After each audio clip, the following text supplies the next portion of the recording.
Hey guys, what's up? So today I got a small update. I mean, it's a big update, small update, whatever you want to call it. This project is happening in real life speed, not YouTuber shop speed, and this is all I do for a living speed. But today I got my engine back. Actually, I got it back like a few days ago. Let me get this trunk pop. I can't wait till I get a GoPro so I can actually do this correctly. But I'll show y'all the engine. I'm ready to get it out of my trunk, man. This thing's been rolling around in here, tearing up my vehicle. So we made some changes. Let's see if you guys can see this.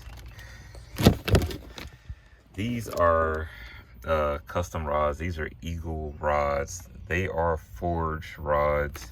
We still got the LS3 style crank, same thing. And I'm trying not to take out the plastic because I don't want anything to rust. But these are also custom pistons from Molly. So the engine ended up having to be bored 30 over. So things just kind of escalated, right?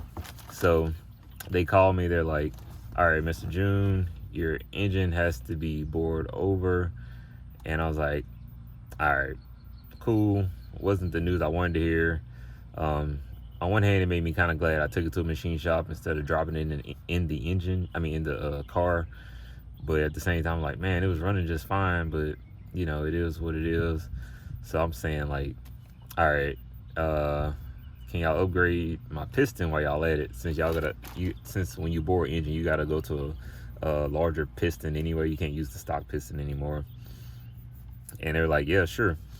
It was like, it's gonna be about 600 bucks or something, like 600 to 700 bucks.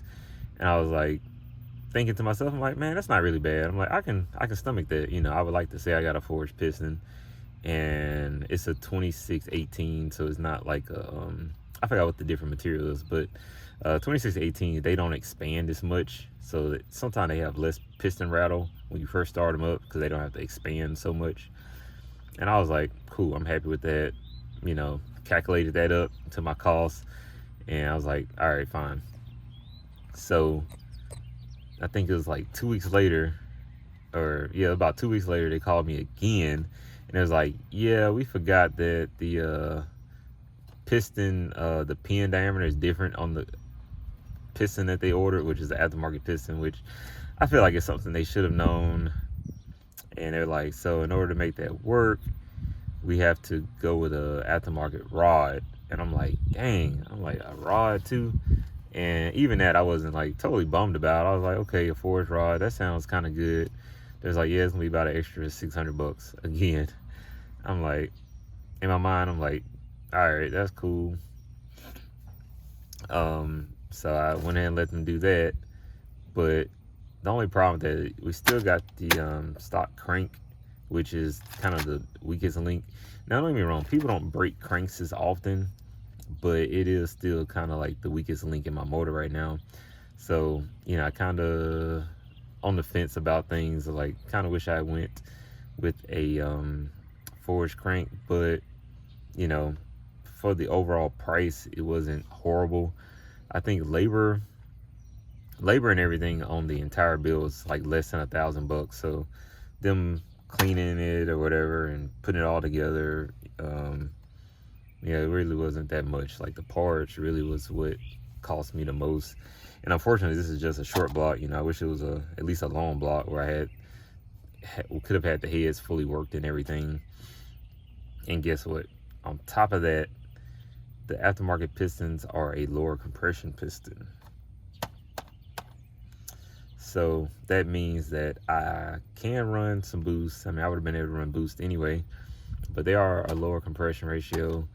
I think my final should be like a 9.8 to 1.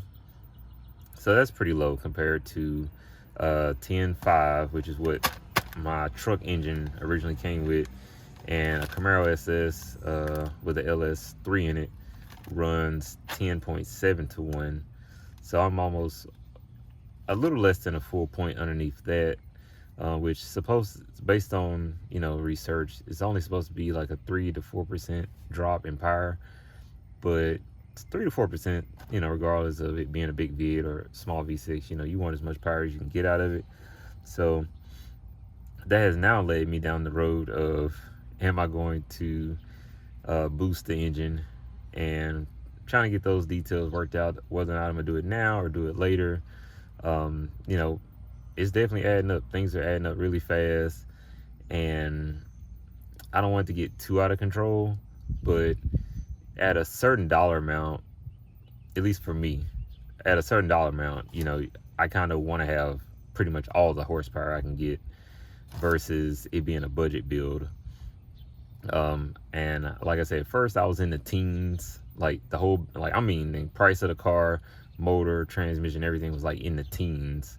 Like we're talking about 13, 14, 15,000 total, which really isn't bad. But now I think by the time I finish, we're gonna be cresting the extreme top of that.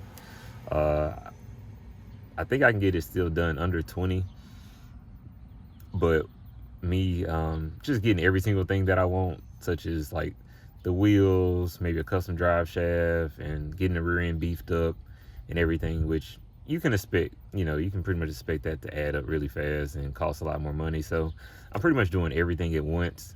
I'm doing it the big boy way, which is, you know, going all in and trying to make a car that I'm proud of and a car that I want to drive. But you know, this is where we're at. I got some more wiring harnesses in. I don't know if I'm gonna show that to y'all, but I mean, I really like looking at my engine more than anything right now, just to have it finally back again, which kind of makes me feel like, yeah, I can move forward with my project finally. But you know, I guess that's just a matter of time. All right, guys, until next time, peace.